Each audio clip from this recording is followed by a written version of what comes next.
ചുറ്റും താമസിക്കുന്ന ഇസ്ലാം മത വിശ്വാസികളിൽ കണ്ട മറ്റൊരു വലിയൊരു ഗുണം ഞാൻ കണ്ടത്, വലിയൊരു പ്രത്യേകത ഞാൻ കണ്ടത്, ഞാൻ എൻ്റെ പള്ളിയിലുള്ള വിശ്വാസികളോട് പറഞ്ഞൊരു കാര്യമാണ്. ഞാൻ ഈ പാലക്കാട് താമരശ്ശേരി എന്ന് പറഞ്ഞാൽ ഞങ്ങൾ രൂപത എന്നാണ് പറയുക, ഇങ്ങനെ ഓരോ ജില്ലയെ തിരിച്ച് രൂപത എന്ന് പറയുക. അപ്പം ഞാൻ പാലക്കാട് രൂപതയുടെ ബോർഡറിലാണ്.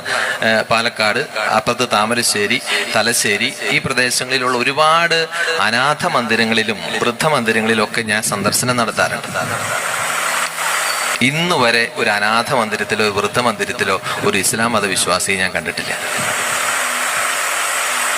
പ്രായം ചെന്ന മാതാപിതാക്കളെ പടിയടച്ച് പിണ്ടം വെക്കുകയോ നട തള്ളുകയോ വല്ല വൃദ്ധമന്ദിരങ്ങളിൽ അനാഥ മന്ദിരങ്ങളിൽ കൊണ്ടുചെന്ന് അല്പം പൈസ ഏൽപ്പിച്ച് തള്ളുകയോ ചെയ്യുന്നത് അതിൽ ക്രൈസ്തവരും ഹൈന്ദവരുമാണ് കൂടുതൽ.